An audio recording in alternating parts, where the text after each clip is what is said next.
समझाइए कि वो ईश्वर जिनका अवतार अभी तक नहीं हुआ, जिनकी लीलाएं हमने नहीं देखी, जिनका वर्णन हमें पुराणों में जरूर मिलता है, उनका धाम अभी से बन रहा है। ये क्या रहस्य है कल्कि भगवान का? देखिए प्राची जी, भारत भावनाओं का देश है, श्रद्धा का देश है, आस्था का देश है, विश्वास का देश है। भगवान राम अयोध्या में आए, यह हमें किसने बताया? ग्रंथों ने बताया, रामायण ने बताया। कृष्ण मथुरा में आए, भगवान का अवतार थे, यह हमें किसने बताया? पुराणों ने बताया, ग्रंथों ने बताया। भगवान श्री राम, भगवान श्री कृष्ण, भगवान विष्णु के अवतार थे, यह हमें किसने बताया? ग्रंथों ने बताया, पुराणों ने बताया। जिस पुराण ने, जिस ग्रंथ ने अतीत के विषय में हमें बोध कराया है, अतीत की जानकारी दी है, उसी ने भविष्य के बारे में इशारा दिया और उद्घोष किया। श्रीमद् भागवत में स्पष्ट रूप से वर्णित है कि संभल ग्राम मुखस्य ब्राह्मणस्य महात्मना भवने विष्णु यशस्य कल्कि प्रादुर्भविष्यति। संभल नामक ग्राम में विष्णुयश नाम के ब्राह्मण के भवन में भवने विष्णु यशस्य कल्कि प्रादुर्भविष्यति, श्री कल्कि भगवान का अवतार होगा। और कल्कि अवतार को सनातन का अंतिम अवतार माना गया है। भगवान विष्णु का 10वां और अंतिम अवतार संभल नामक स्थान पे होगा। तो जहां भगवान आया वो धाम बन गई धरा, तो जहां भगवान आएगा वो धरा पे धाम बनना चाहिए, ये हमारा संकल्प था। जब बात भगवान के धाम की है, जब ईश्वर के अवतार की बात हम आचार्य जी कर रहे हैं, उसी संभल में या उसी संभल की चर्चा फिर एक अलग तरीके से क्यों हो रही है? वो संभल सियासत का केंद्र क्यों बन चुका है?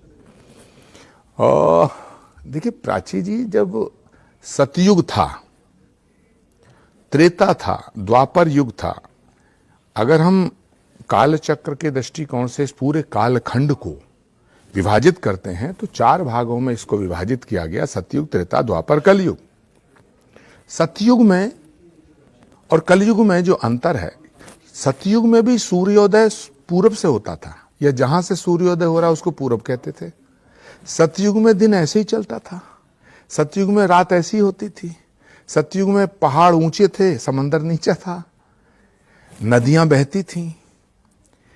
तो फर्क क्या है कि एक को सतयुग कहा गया, एक पीरियड को, एक को त्रेता, द्वापर, कलयुग।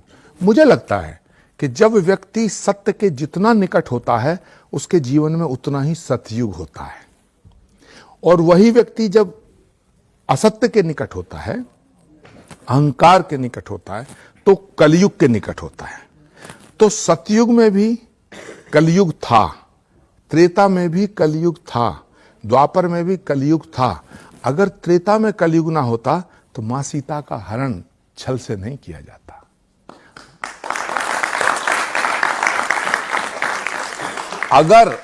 अगर द्वापर में कलयुग नहीं होता तो देवकी की संतानों को पटक पटक के ना मारा जाता।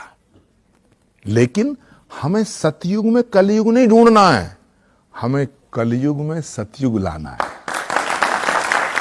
तो एक कैसा सतयुग है आचार्य जी कि संभल में खोज शुरू होती है और उस खोज का जो प्रमाण है वो खून खराबा हो जाता है, हिंसक हो जाता है, 4 लोगों की जान चली जाती है, एक दूसरे पर आरोप प्रत्यारोप शुरू हो जाते हैं। ये कैसे दंगे? शायद ये सतयुग की परिकल्पना भी नहीं हो सकती, ये तो मात्र कलयुग ही है।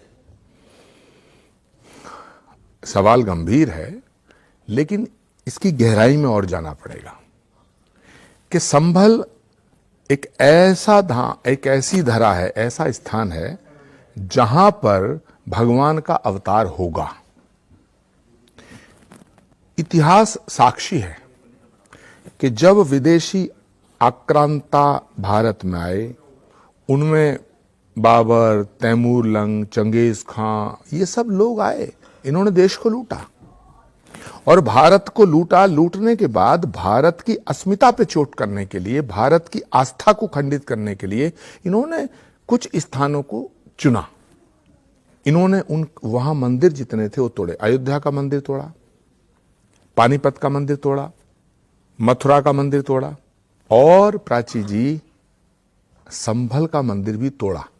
ये बात आप इसलिए मत मानना कि मैं बोल रहा हूं, इतिहास में लिखा है, और इतिहास मैंने नहीं लिखा। संभल में हम अभी भी आरती में जब गाते हैं, हम भजन करते हैं, तो दो बातें बड़ी विशेष हैं। हमारे यहाँ संकीर्तन होता है, जय कल्की जय जगत पते, पद्मा पथ जय रमा पते। हम आरती जब करते हैं तो उसमें स्पेशली विशेष रूप से ये बात आती है कि वो जगह जहां, वो स्थान जहां भगवान आएगा, उसके चिन्ह क्या क्या होंगे। 68 तीर्थ मध्य में शिवलिंग, कूप कदम न्यारे, दिशा दक्षिणी बहती गंगा, हर मंदिर प्यारे। तो ये हमने नहीं लिखा, ये पुराणों में वर्णित है। और पुराणों के तमाम जहां जहां संभल का जिक्र है, उनको संकलित करते हुए ऋषि मुनियों ने अपनी वाणी में इस बात को कहा है, अपनी वाणी में इसको परिभाषित करते हुए इसकी व्याख्या की है। गुरु गोविंद सिंह जी महाराज ने संभल के ऊपर 125 सवैये लिखे हैं। उनका एक सवैया है, भल भाग भये संभल के, हरजू हर मंदर आवेंगे, कल की अवतार कहावेंगे। तो क्या गुरु गोविंद सिंह जी की जो वाणी है वो गलत हो सकती है? क्या पुराण गलत हो सकता है? अब आता हूं आपके इस सवाल पर कि वहां जो दंगा हुआ, दंगा इसलिए नहीं हुआ कि वहां भगवान का अवतार होगा। और जो ये हालात हैं, ये तमाम जो सियासत हो रही है संभल के नाम पे, ये जो तमाम राजनीति हो रही है, ये इसलिए नहीं हो रही है। ये इसलिए हो रही है प्राची जी कि जहां भगवान का अवतार होना होता है, तो अवतार से पहले कुछ चमत्कार होते हैं। और प्राची पराशर जी, ये भी एक चमत्कार है कि दुनिया में जितने भी धाम बने हैं वो तब बने जब भगवान आने के बाद। श्री कल्की धाम की स्थापना भारत के प्रधानमंत्री जी के हाथों से हुई है। श्री कल्की धाम की आधारशिला रखने भारत के यशस्वी प्रधानमंत्री आदरणीय नरेंद्र मोदी जी संभल की धरती पर आए। उन्होंने 19 फरवरी 2024 को श्री कल्की धाम का शिलान्यास किया। और जिस दिन से श्री कल्की धाम का शिलान्यास हुआ है, जिस दिन से नरेंद्र मोदी जी के चरण संभल की धरा धाम पे पड़े हैं, उसके बाद रोज संभल में नए नए चमत्कार हो रहे हैं। कभी हनुमान जी प्रकट हो रहे हैं, कभी गौ माता प्रकट हो रही है, कहीं गणेश जी प्रकट हो रहे हैं। तो मुझे लगता है कि जो शास्त्रों की गणना है उसके हिसाब से तो यदा चंद्रस्य सूर्यस्य तथा तिस्य बृहस्पति समेशन्ति एक राशो तदा भवति तत्कृतम, ये गणना कब आएगी, कितने वर्षों बाद आएगी, लाखों वर्ष बाद आएगी या उससे पहले आएगी, ये विषय अलग हो सकता है। लेकिन जो हालात हैं उन्हें देखते हुए मुझे लग रहा है कि भगवान का अवतार जल्दी होने वाला है।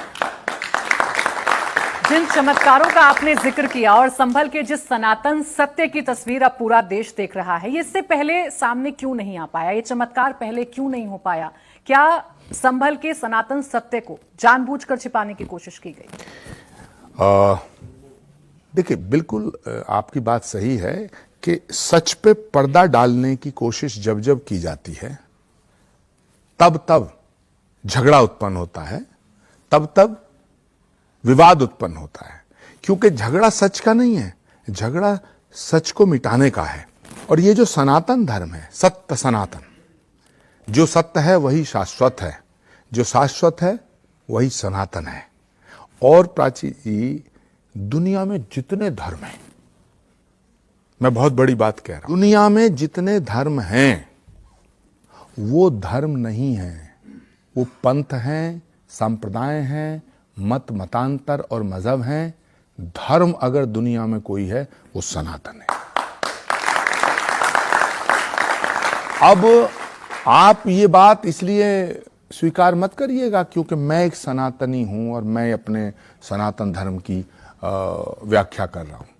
इस बात को इसलिए इस तरह स्वीकार करिए। मैं इसका एक लॉजिक देना चाहता हूं, एक उदाहरण देना चाहता हूं कि जिन दुनिया में जितने भी मतांतर संप्रदाय समाज हैं, जिनको आज धर्म माना जा रहा है, उसकी उत्पत्ति किसी की 500 साल पहले हुई, किसी की 1000 साल पहले हुई, किसी की 1500 साल पहले हुई, किसी की 2000 साल पहले हुई। और ये सारे के सारे धर्म जिनकी उत्पत्ति 1000, 1500, 500, 2000 साल पहले हुई है, ये सब इंसान के द्वारा बनाए गए हैं, आदमी के द्वारा बनाए गए हैं, एक व्यक्ति के द्वारा बनाए गए हैं। मेड बाय ह्यूमन है। और प्राची जी, जो आदमी के द्वारा बनाया जाता है उसका मिटना तय है। सनातन किसी व्यक्ति के द्वारा नहीं बनाया गया, इसीलिए सनातन न मिटा है और न मिटेगा। अब इससे बड़े सनातनी क्या हो सकते हैं अखिलेश यादव साहब? आप संभल